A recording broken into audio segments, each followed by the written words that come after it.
Assalamualaikum warahmatullahi taala wabarakatuh. Tuan-tuan dan puan yang dirahmati Allah sekalian, marilah kita memulakan program bicara Intelek 3 pada hari ini dengan kita membaca ulum kitab Al-Fatihah.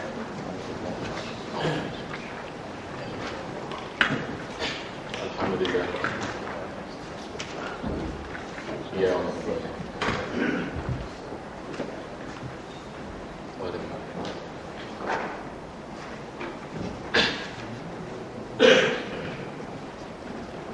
Yang berbahagia, penceramah kita pada pagi ini, Profesor Datuk Dr. Mahmud Zuhdi bin Abdul Majid, mantan pengarah Akademik Pengajian Islam Universiti Melaya, yang dikasihi ayahanda Profesor Selamat Hashim, pengarah Pusat Pengajian Islam dan Pembangunan Sosial, Profesor Madya Dr. Jalil Berham, para Profesor Madya, para Profesor, para doktor, para pensyarah, pelajar-pelajar, hadirin dan hadirat yang dirahmati Allah sekalian. Pertamanya kita merapatkan syukur kita kepada Allah Subhanahu wa taala kerana pada pagi ini kita dapat sama-sama berkumpul bagi menjayakan program bicara Intelek 3, dan ini merupakan satu-satunya program yang kita jayakan hasil daripada pimpinan yang berbahagia Profesor Selamat Hashim. Dan pada kali ini kita sama-sama berkesempatan untuk berbincang mengenai isu-isu semasa dalam pendidikan Islam di IPTA dan IPTS. Dan kesempatan ini kita manfaatkan kerana kita didatangi oleh seorang tokoh, dan kita menjemput seorang tokoh yang cukup hebat, tersohor, Profesor Datuk Dr. Mahmud Zuhdi bin Abdul Majid. Oleh kerana yang berbahagia Profesor merupakan tokoh yang terbilang cemerlang dan gemilang, maka kita begitu beruntung pada pagi ini. Untuk tidak membuang masa, maka bagi memanfaatkan majlis ini, kita menjemput yang berbahagia Ustaz Abdul Hafiz bin Abdullah Al-Hafiz untuk membacakan doa. Dengan hormatnya dipersilakan.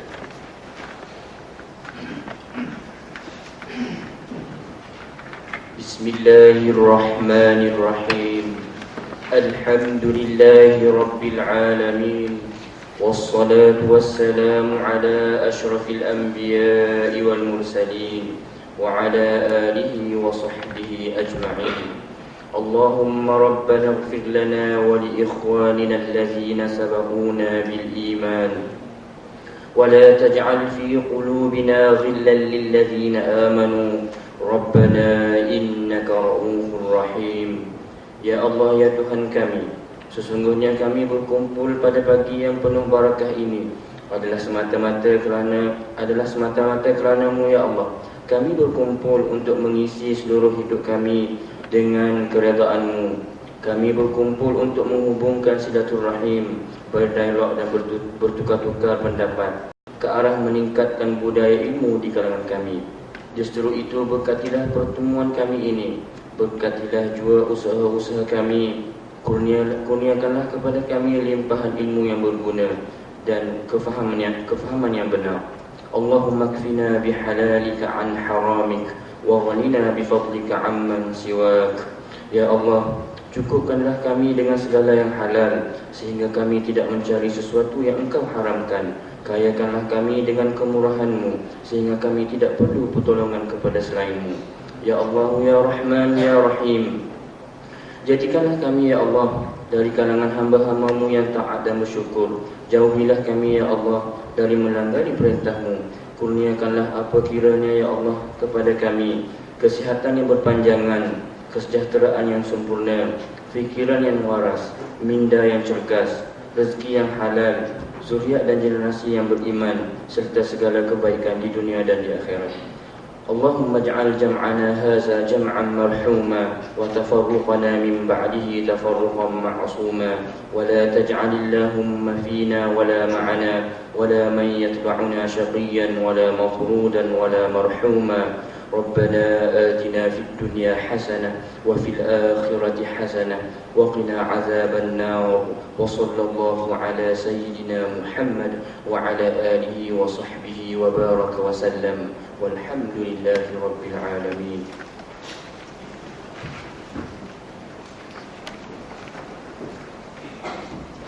Terima kasih kepada yang berbahagia Ustaz Hafiz bin Abdullah. Untuk tidak membuang masa, majlis menjemput yang berbahagia Profesor Selamat Hashim, pengarah IPIPS, untuk memberikan ucapan halu-haluan. Dengan hormatnya dipersilakan.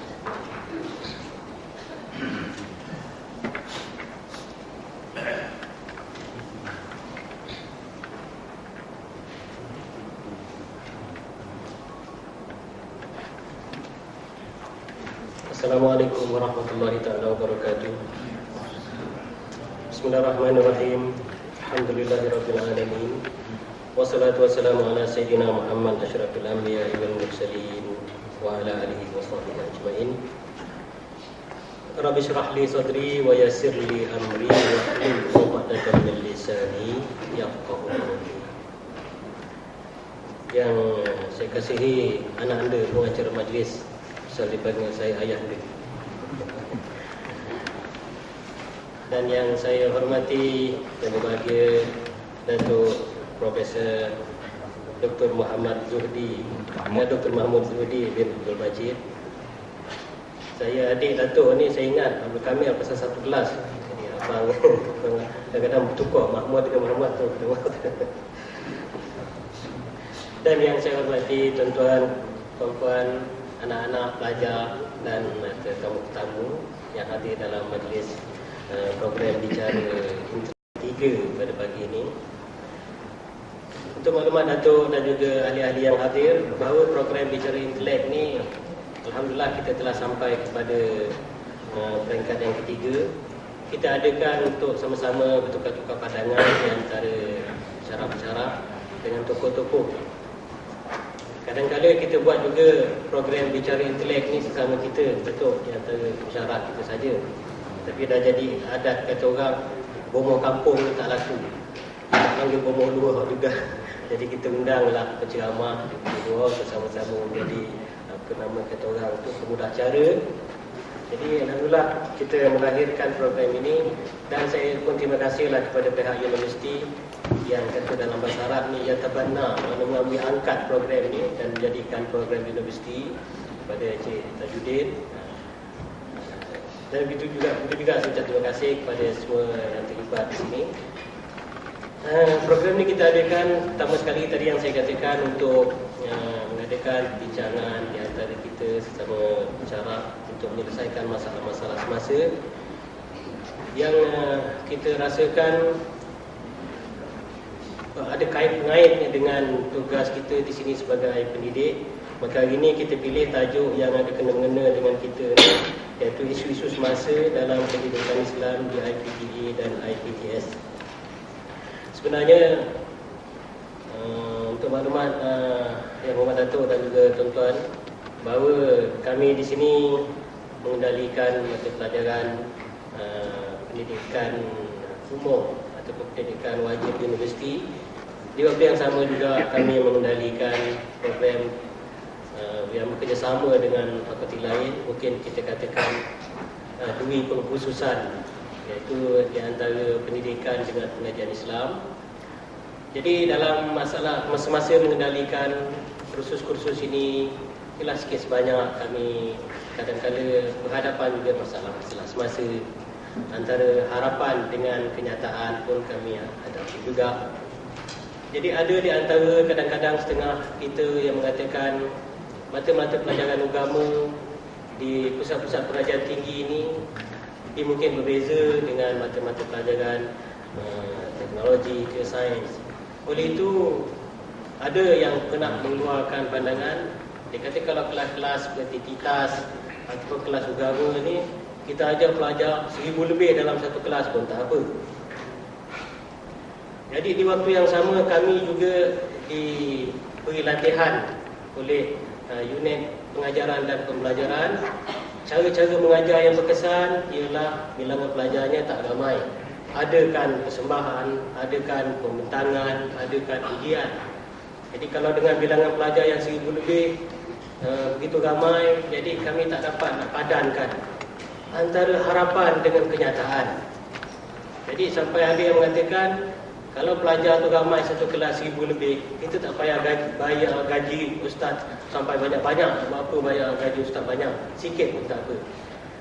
Jadi inilah untuk maklumat yang Bapak Datuk, antara yang pernah kami alami, bukan di UTM ni lah, maknanya di beberapa tempat.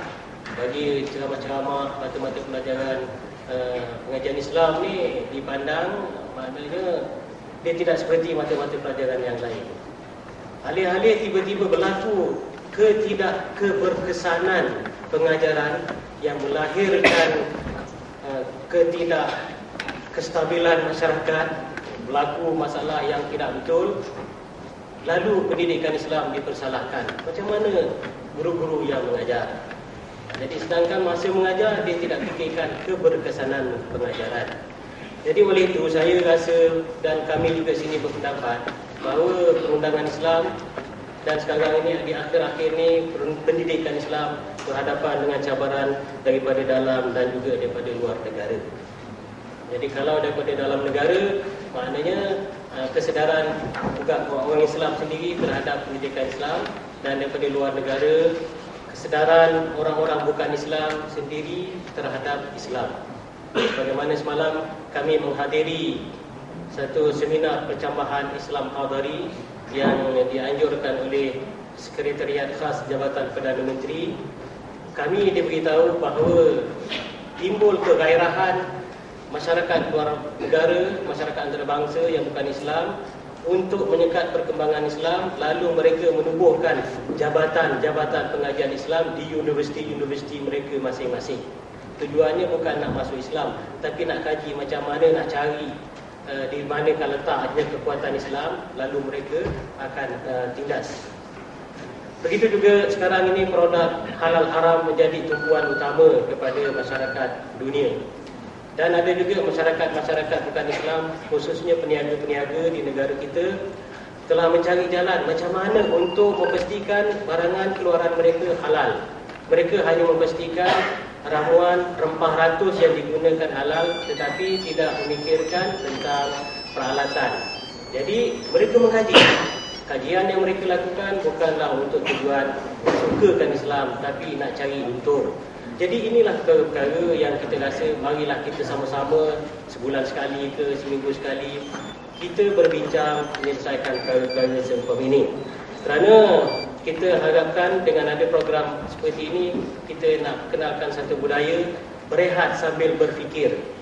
Kita sebagai orang ilmuwan, baik ilmuwan yang sudah berjaya, ilmuwan yang akan menjadi ilmuwan, pelajar-pelajar, dia berbeza dengan masyarakat petani ataupun nelayan.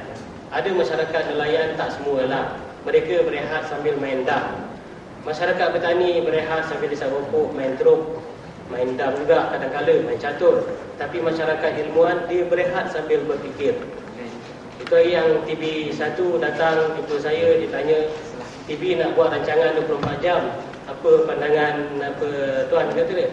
Saya kata saya sebagai pendidik, saya didik anak-anak saya. Jadi dia orang belajar sampai malam tengah malam. Saya nak lepas dia orang belajar, kalau dia buka TV, dia boleh berfikir melalui TV. Kita perlukan maklumat, bukan gambar-gambar ataupun rancangan-rancangan yang tidak membantu pembangunan minda. Jadi itulah yang antaranya kami buat program ini untuk membantu kita dalam apa juga suasana kita mesti berehat sambil berfikir, menunggu sambil membaca. Sekarang bulan membaca, jangan menunggu tu tak ada buat kerja apa, berbual. Jadi kita takut rugi masa. Yang ketiga tadi untuk maklumat Muhammad Datuk dan juga kawan sekalian, saya ada terbacalah hadis buku agama tu. Kalau tak betul tu saya tak dapat nak pastikan, tapi tuan-tuan menjadi satu dorongan semangat kepada saya. Kita ni kalau boleh jangan berhentikan menuntut ilmu, belajar. Kalau kita mati dalam menuntut ilmu ni, kita dapat mati syahid. Jadi itulah, walaupun kita dah tua ni, masih lagi teruskan pembelajaran. Belajar makna tak semesti hadir dalam bilik kelas secara resmi, tetapi dengan apa caranya. Itulah antaranya tujuan yang kami adakan program ini. Lagi satu yang saya tertarik nanti dengan apa yang berbahagia Datuk, saya selalu mengikuti rancangan IKIM, selalu mendedahkan mengeluarkan petikan daripada buku yang ditulis oleh Datuk Profesor, iaitu Tokoh Kesarjanaan Sains Islam, dengan bahasa yang mudah, penyampaian yang begitu baik oleh juruacara dalam radio itulah. Jadi selalu yang dikeluarkan itu ialah sarjana kita, iaitu Al-Farabi, seorang yang tidak asing bagi mereka yang mengkaji tentang ilmuwan-ilmuwan Islam ni. Dan saya ujung tu dia ada cerita Farabi lah yang mencipta gambus. Sebab tu kan kat rumah saya ada gambus. Jadi kalau orang petikaikan aku kau main gambus, maknanya kalau Farabi sendiri mencipta gambus tadi, jadi takkanlah dia mencipta alat yang membawa dosa. Jadi itu yang saya rasa perkara ini juga jadi satu perkara yang perlu dipikirkan. Jadi tuan-tuan dan puan-puan, saya mewakili Pusat Pengajian Islam dan Pembangunan Sosial dan juga UTM amat berterima kasih kepada yang berbahagia Datuk Profesor kerana sudi datang ke majlis kita pada pagi ini, dan mungkin kita akan dari semasa ke semasa mengundang beliau dan juga tokoh-tokoh yang lain untuk datang kemari untuk kita sama-sama merawat masalah-masalah yang dihadapi pada masa ini, iaitu isu-isu pendidikan Islam, isu-isu semasa dalam pendidikan Islam di IPT dan IPTS ini. Saya rasa itu sajalah haluan-haluan saya. Mudah-mudahan dapat sama-sama kita memanfaatkan ceramah-ceramah beliau pada pagi ini dan dapat kita hayati sebagai panduan hidup kita. Sekian, terima kasih. Wassalamualaikum warahmatullahi wabarakatuh.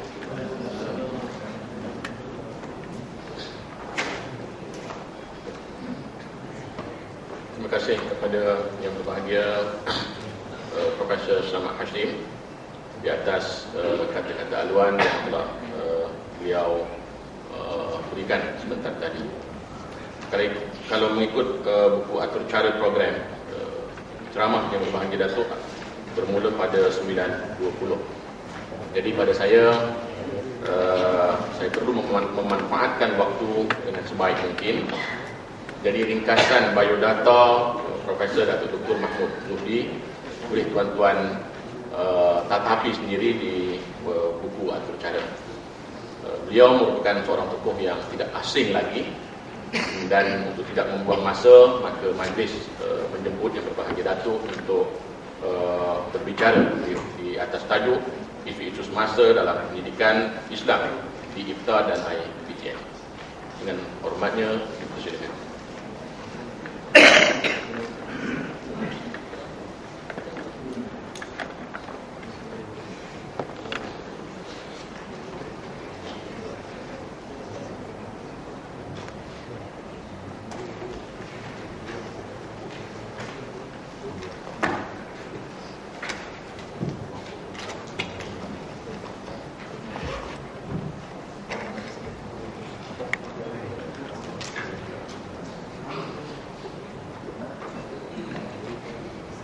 Assalamualaikum warahmatullahi wabarakatuh. Bismillahirrahmanirrahim. Alhamdulillahirabbil alamin. Wassalatu wassalamu ala asyrafil anbiya'i wal mursalin wa ala alihi wa sahbihi ajma'in. Subhanaka la ilma lana illa ma 'allamtana innaka antas sami'ul 'alim. Yang mulia Tuan Komisi yang saya hormati Profesor Selamat Hashim, yang begitu banyak berjasa kepada tuan-tuan sekalian, rakan-rakan saya, seterusnya saudara-saudara sekalian. Saya terkilan pasal gambar saya tadi gambar yang paling bodoh sekali.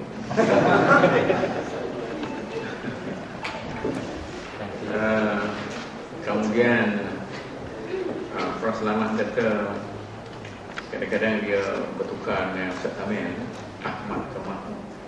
Datuk Nur Gaduh teruk lagi. Bila kami ingat Dr. Jalil masa kita melawat bangunan Balai Islam yang belum siap, antara orang sambut kami ialah Datuk Nur Gaduh. Pasal waktu itu belum bergaduh lagi.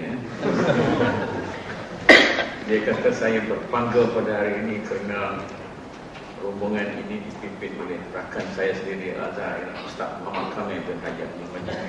Jadi terang-terang dia sebut Ustaz Muhammad Kamil bin Haji Abdul Majid. Saya rasa saya pun taklah serupa sangat. Saya rasa lebih handsome saya. Walau bagaimanapun, itulah saya terima kasihlah sekurang-kurangnya kata orang zaman dulu. Apabila Imam Ghazali itu dia ada dua beradik, satu Muhammad, satu Ahmad. Dulu orang lebih kenal Ahmad daripada Muhammad. Orang kenal Imam Ghazali melalui adik dia. Orang kata Ghazali itu abang kepada Ahmad. Kemudian oleh kerana Ghazali itu lebih masyhur daripada Ahmad, maka orang kenal Ahmad melalui Ghazali. Begitulah. Saya rasa itu satu pembuka kata yang manis kepada saya. Kemudian saya pun tak tahu latar belakang tuan-tuan dalam pengajian, sehingga semalam Dr. Sulaiman Kadikoki ambil saya apa kita nak bicarakan. Dia pun cerita apa yang ada UKM. Saya rasa saya mempunyai tanggapan yang salah. Sebab saya kata apa tajuk isu-isu contemporary mengenai pendidikan Islam. Mungkin kita bertukar pendidikan dengan pengajian. Rupa-rupanya di sini masalahnya masalah pendidikan Islam dan sebagainya. Tapi tak apalah, saya cuba bercakap. Apatah lagi sekarang ini kementerian sedang berusaha untuk menyamaratakan, menyamaratakan kurikulum yang ada. Dan saya rasa kita patut mempunyai pandangan yang tertentu. Jangan nanti apabila sudah ditetapkan, kita diminta ikut, kemudian barulah kita bising. Itu tak betul lah. Barulah kita bising. Kalau ayah kita nak kahwin lain, nak isteri dua, belum beristeri itu kita bising sebagai anak-anak. Tapi bila dia dah kahwin, jadi kita kena ikut. Jangan sampai masa dia bising-bising nak kahwin, kita senyap. Bila dia dah kahwin dua, barulah kita nak hantar dia. Tak boleh. Jadi sekarang ni masalahnya kementerian sedang berusaha, macamlah di bidang yang lain, sedang berusaha untuk menyelaraskan segala program yang ada. Dan saya rasa minggu lepas kita diwakili, saya nak sebut tak boleh lah, nanti saya kata saya memperkenalkan. Kita diwakili apa tu UKM, diwakili untuk seminar seperti itu. Dan sepatutnya kita semua faham tentang itu, sama ada kita setuju, tak setuju, dan apa sikap kita tentang pengajian Islam di universiti.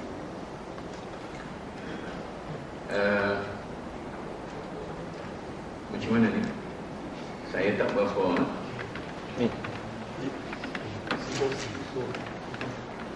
Okey. Jumpa. Itu isu semasa bagi saya, tapi mungkin bukan bagi tuan-tuan. Maka macam Profesor Selamat kata tadi, bagi kita semua, bukan saja bagi UTM, tetapi bagi pengajian Islam di seluruh Malaysia, isu kita sekarang, mungkin termasuk dengan kita sini, ialah untuk merangka program pengajian yang mampu melahirkan siswazah yang beragama, berilmu, berkemahiran dan berketerampilan, serta mampu membina kerjaya atau mendapat tempat di pasaran kerja. Itu isu kita sekarang. Orang kata orang lulus pengajian Islam ni tak berketerampilan. Menteri kata dia pergi ke Al-Azhar, jumpa dengan 2-3 orang pelajar dalam lift. Bukan saja tak tegur, senyum pun dia. Saya selalu sebut kepada pelajar-pelajar di Akademi Islam, kadang-kadang orang kata pelajar-pelajar pengajian Islam ni ataupun orang Kelantan kata hajat. Sebenarnya kita bukan betul malah, tapi kita takut ke orang. Jadi kalau kita dalam apa-apa perayaan besar, golongan ustaz ni biasa dia berkumpul sama sendiri. Pengalaman saya di Akademi Islam dulu lah, masa saya jadi pengarah dulu, bila ada satu perayaan besar, bila ustaz-ustaz tengok saya mengurus dia di sini, dia pergi berkumpul. Dia pergi macam semut mesin terkujur kan, dia berkumpul sama dia. Bila saya lari, dia pun lari ikut sama dia. Jadi maknanya kita tidak bersedia untuk berbicara dan berkumpul dengan orang lain. Orang menganggap kita ada satu perasaan ego, tapi sebenarnya kita ada satu psikologi rendah diri yang terlampau mendalam dalam diri kita, tak sanggup berketerampilan dalam masyarakat, dan itu satu penyakit kita, sama ada penyakit guru atau penyakit para pelajar kita. Begitu juga orang kata orang belajar agama ini tidak mahir, cakap pandai tapi buat kerja tak betul.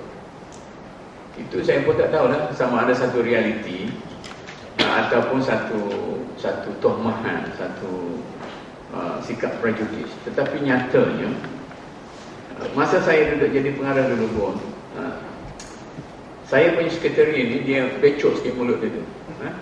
Puan Aminah ni becok sikit mulut. Dia membebel. Bebel. Bila sampai masalah-masalah dia membebel. Kata Aminah, apa bebel ni? Dia kata ini macam mana lah Yatim, kau macam mana lah Aitim, kau macam mana lah Yatim, macam mana. Saya kata apa tu? Apa Yatim, Yatim, Aitim tu? Cuba tengok, pasal apa im tu? Itu Islam dia kata. Itu nak penyakit dia.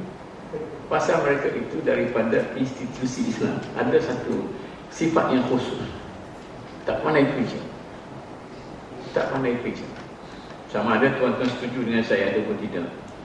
Tak pandai kerja ni mungkin satu waktu kita rasa orang prejudis terhadap kita, tetapi ada kemungkinan yang benar, sebab kita dulu dididik untuk mengkritik, untuk berteori, untuk memberi pandangan, tetapi kita habis di situ, tidak praktikal.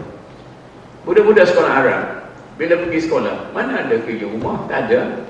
Dia pergi dengan melompong di sekolah dia, balik bungkus dia punya buku-buku balik. Tapi kalau budak-budak di sekolah kebangsaan, aliran biasa, kerja rumahnya banyak. Artinya dia belajar sambil bekerja. Kita belajar secara berteori. Oleh kerana itu, orang kata para ustaz ni kurang praktikal, teori banyak, sensitif, tapi tidak tinggi dia punya nilai intelektual. Itu satu masalah kita. Bukan masalah tuan-tuan, masalah kita, saya dan tuan-tuan. Kemudian masalah lebih besar lagi sama ada kita laku di pasaran kerja. Itu satu hal. Yang di Akademi Islam pun, yang ambil undang-undang, kau yang ambil ekonomi, kau yang ambil apa tu, nak buat apa? Nak jadi ustaz. Tapi ambil syariah dan ekonomi, syariah dan pengurusan, syariah dan undang-undang.